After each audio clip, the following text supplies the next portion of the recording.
Hello. The title of this lecture is Fundamentalism and Communism. Influential in the 1950s was Whittaker Chambers' bestseller, Witness. Chambers was a former communist, editor of Time magazine, and key witness in the Alger Hiss spy trial of the late 1940s.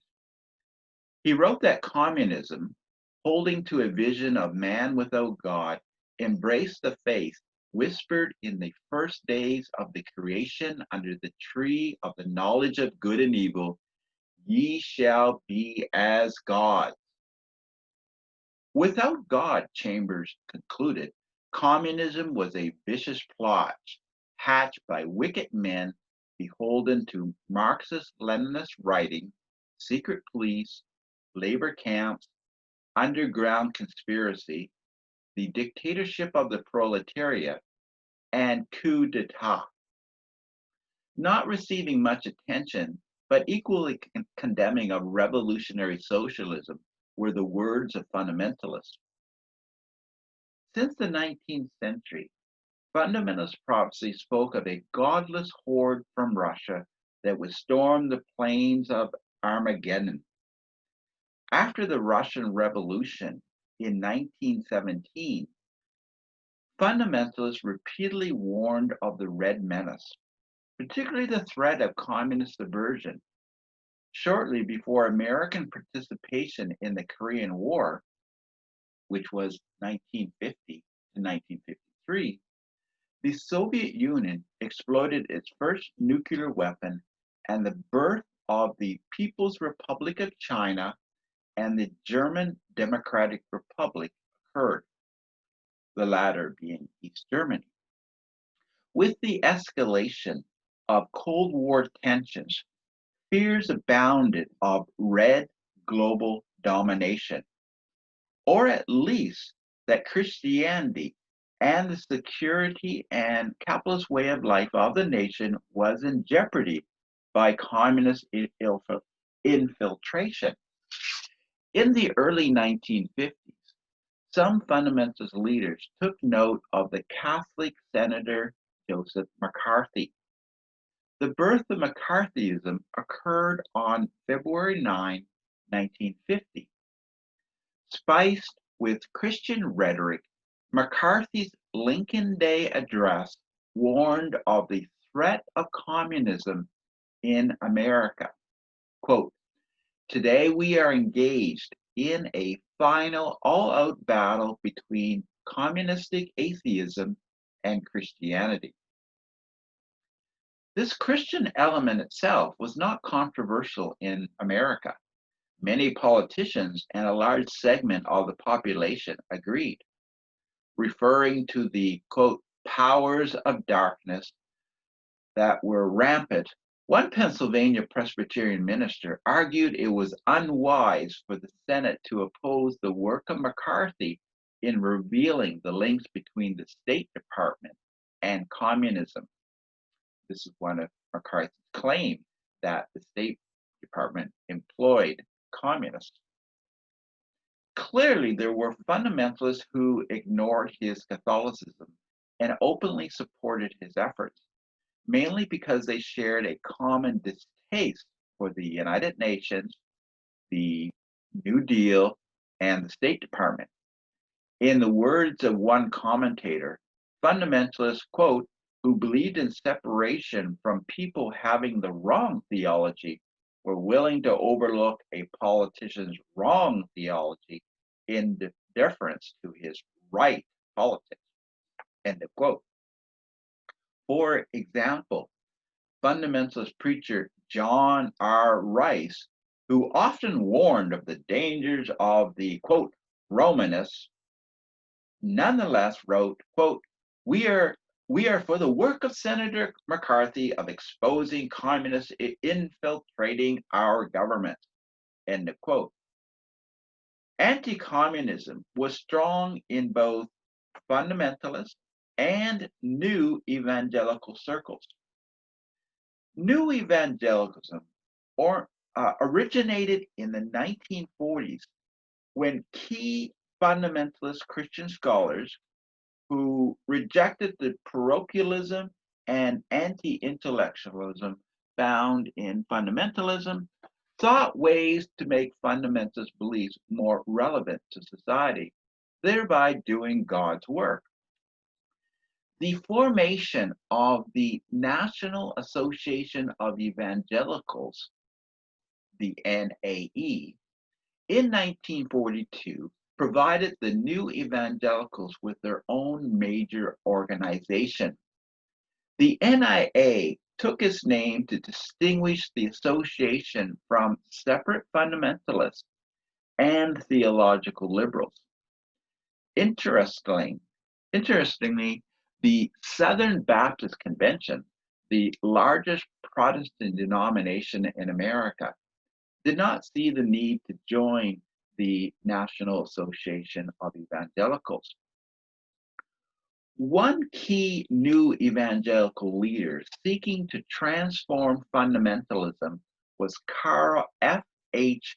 Henry, a newspaper reporter who, after earning a PhD at Boston College, became a professor at Fuller Theological Seminary. The birth of Christianity Today in 1956, with Henry as editor, provided new evangelical reformers with the means to preserve and promote their new perspective on a broader scale. Since the late 1940s, Henry criticized the, quote, spiritual isolation of fundamentalism.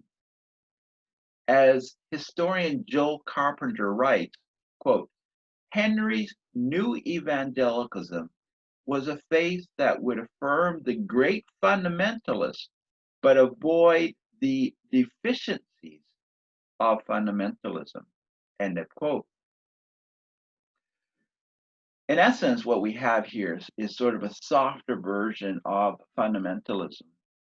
There are these individuals who uphold everything that the fundamentalists upheld as far as theology, but there was less militancy. Representative of this newer, so-called kinder brand of fundamentalism, Christianity Today gave more attention to engaging the world intellectually. An important part of this cultural engagement was discussion of the communist threat. In Christianity Today, the Reverend Monroe Swilly, a Southern Baptist from Atlanta, warned in 1955 of communist evils and that there were about 800,000 people living under communist domination. Republican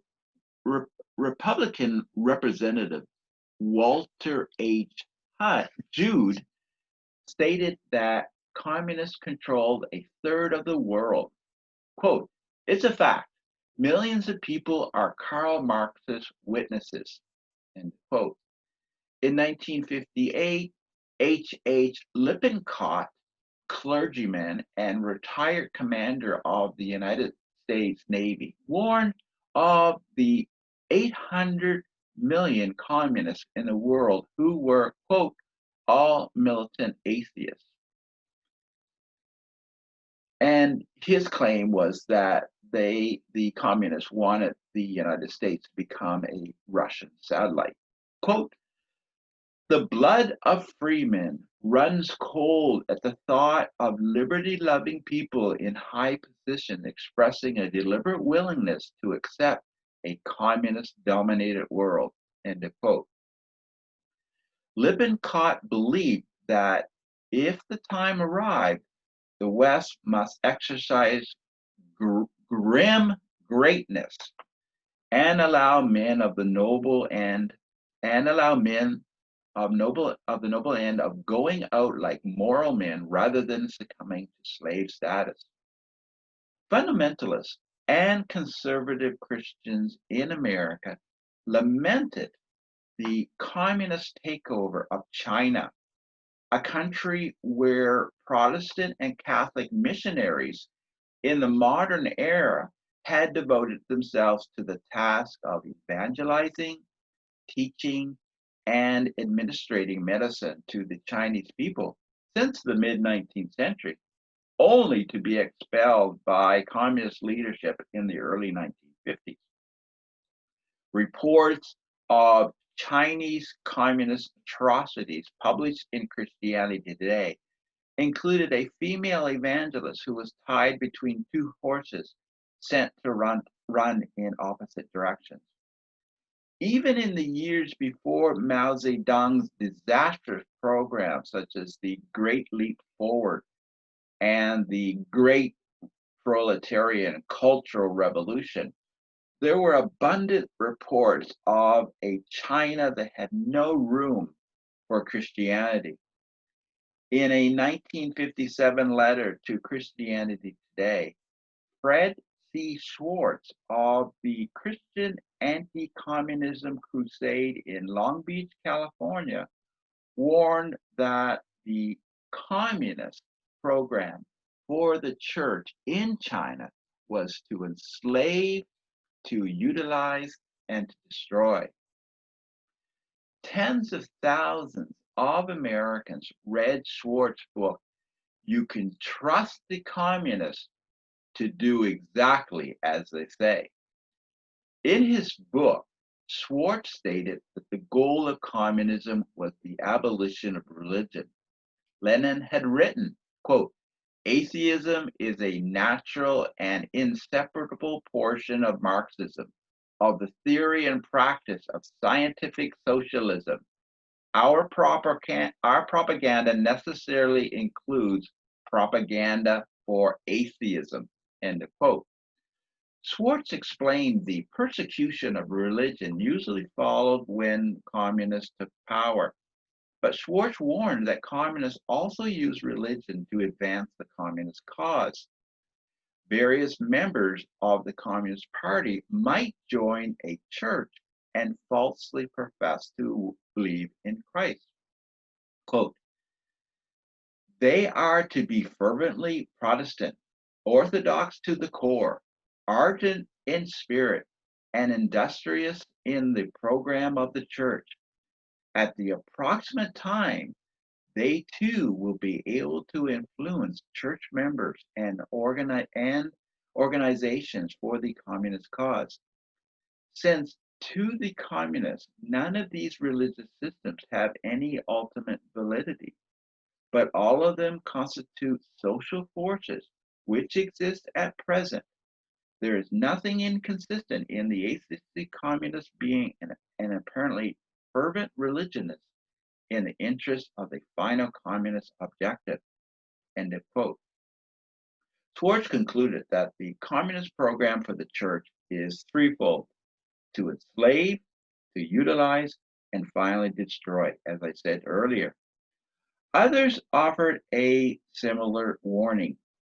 An investigation for the House Committee of Un-American Activities, J.B. Matthews wrote in 1953 that since the beginnings of the First Cold War, and this is dating approximately, according to him, April 1948, the Communist Party of this country has placed more and more reliance on the ranks of the Protestant clergy to provide the party's subversive apparatus with its agents, stooges, dupes, frontmen, and fellow travelers. End of quote. Although there is a lack of evidence of communist infiltration of churches, there were these conservative Christians who connected liberal Christian sympathy for progressivism to communist influences. Clergy voices of the past generation who favored socialist ideas were, quote, false prophets. Because according to the editor of Christianity Today, capitalism is biblical. It was accepted that socialism, viewed as the cup that provided communist poison, was no less dangerous than communism on the basis that, quote, whether the approach to socialism is by way of force or soft propaganda, the system will inevitably call for the rape of the masses, for the suppression of liberty and freedom, end of quote. Socialism and revolutionary socialism led to the same result, loss of liberty. One important issue was premillennialist rejection of social reform measures, believing that only Christ could improve society and establish his millennial kingdom. This is a position that more than just premillennialist fundamentalists, but fundamentalists in general, rejecting bigger government. Social gospel models, especially if they were linked to socialism, were almost impossible to justify, even if the need was clear. Many fundamentalists made a connection between communism and the decline of moral values or socialistic answers to domestic problems. One fundamentalist who made a clear anti-communist stand on the radio waves was Karl McIntyre. From the 1950s to early 1970s, McIntyre broadcasted numerous attacks on communism on his 20th century Reformation hour that was heard on more than 600 radio stations.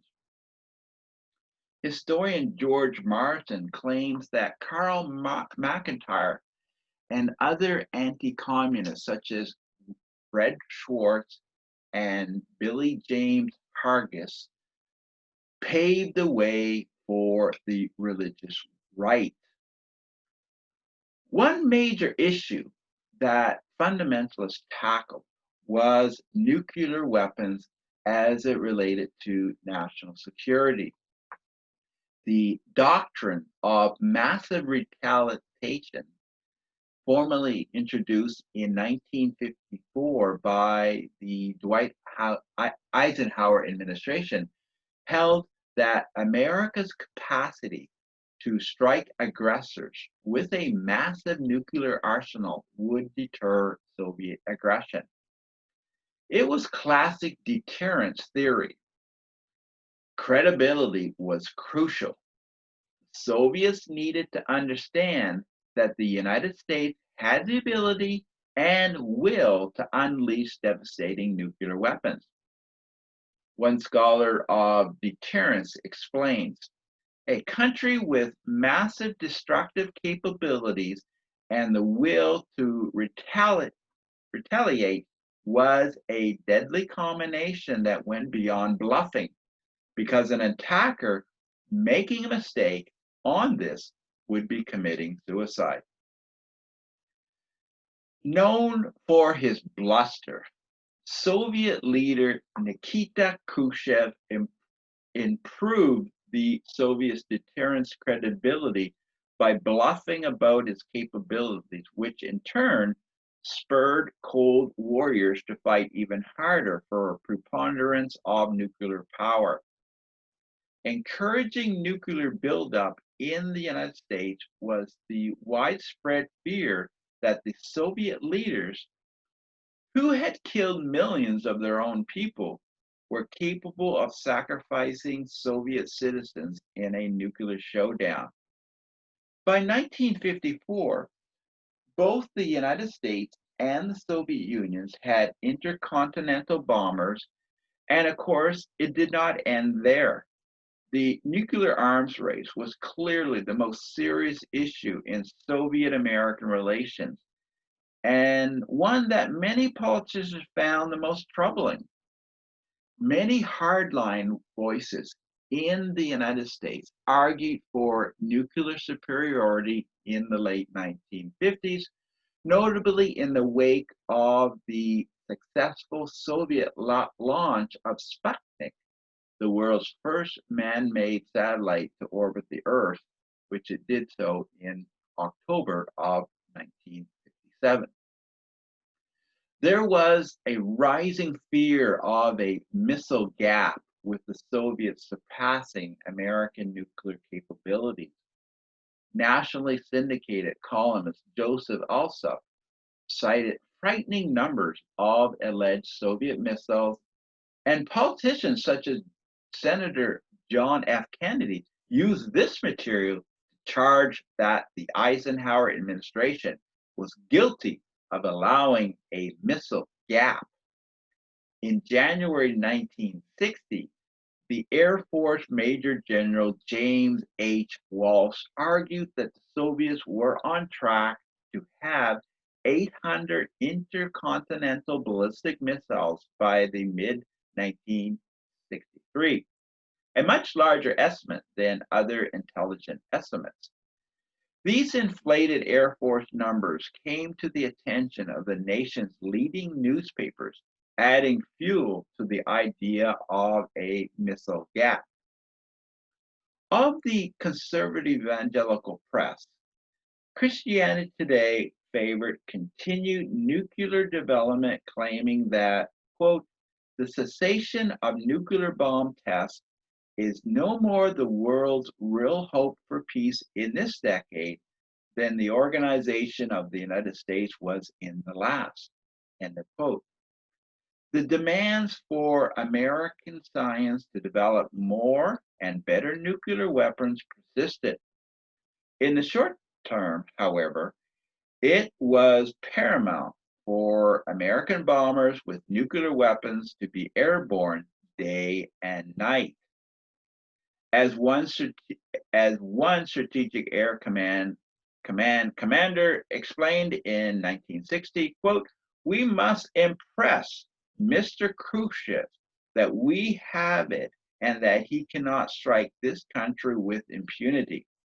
I think the minute he thinks he can strike the country with impunity, we will get it in the next 60 seconds, end of quote. During the Cold War, most fundamentalists did not politically oppose nuclear weapons. In fact, their views were pro-nuclear. They wanted America to have nuclear weapon superiority over the Soviets. They appeared to be passive about the rise in nuclear weaponry. In their thinking, the final outcome was predetermined by God. Because of its emphasis on Bible prophecies, fundamentalism has been called Armageddon theology, particularly the premillennialists and especially the dispensationalists of the fundamentalists. Echoing the views of fundamentalists, Clyde H. Taylor, Public Affairs Secretary of the National Association of Evangelicals, doubted the value of a limited nuclear test ban treaty with Russia, which had violated all but 3 of 53 treaties, according to commentators. Fundamentalists had no trust for atheistic Soviet leaders who in their assessment, represented the forces of Satan. In May 1962, Charles Wesley Lowery, president of the Foundation for the Religious Action in the Social and Civil Order, recommended the use of a tactical nuclear weapon, even if the Soviets only used conventional weapons to isolate West Berlin. Quote, because the stakes are freedom and hope, wrote Lowery, the American government had to be willing to take the risk of acceleration into general nuclear war. Besides, as Baptist clergyman, the Reverend Morris Scott pointed out, quote, about the only difference between atomic weapons and so-called conventional weapons is their greater destructive force, quote, end of quote. And that, quote, the suffering involved in an atomic war would in no way compare with the suffering meted out at the hands of the communists. End quote. The most notable proponent of the concept of a just war and the use of nuclear weapons was retired Lieutenant General William K. Harrison, who opposed appeasement because it encouraged an aggressor to greater acts of assault. As he saw it in 1963, nuclear weapons were a military necessary.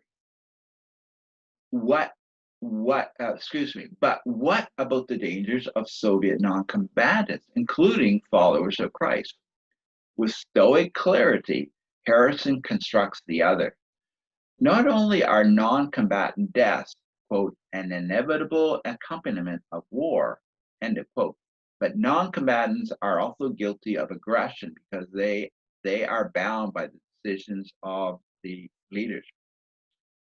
Writing in Christianity Today, Harrison declared wars of conquest are launched by the ruler with the active or passive support of the nation, without which he would not dare to start military action. End of quote.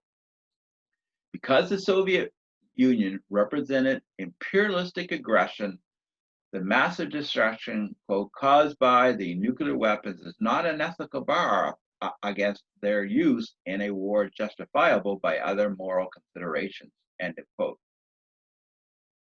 Premillennialists were consistent in their thinking that the world was getting worse in the nuclear age. One Harlem minister stated, quote, so that as we move on, each year we reach the new hope, but in all reality, we look at it, it's getting darker, it's getting worse, end quote. In the eyes of fundamentalists, nuclear weapons epitomize ungodly behavior. One New York woman argued, quote, human nature in the 20th century had taken a downward plunge because, of course, with war materials, we're now able to annihilate ourselves, and also it seems that man, as an animal, has more to his plus than ever before, but his decided minus, his atrocities, man to man, are blossoming, end quote. To wrap things up, to conclude, both the Soviets and Chinese later, had nuclear weapons, and both Soviet and Chinese leaders restricted the freedom of their people. The record of communist repression, violence, and military action was no secret. Fundamentalists who cherished liberty and the ability to share the gospel stayed alert to the threat of communism. The main threat remained the Soviets, and most fundamentalists supported the American development of nuclear weapons as the best strategy for peace. Simply put, a strong arsenal of nuclear weapons would deter the Soviets from taking military action. Of course, despite the grim signs of communist repression and militarism, fundamentalism understood and trusted God's grace and mercies. Thank you.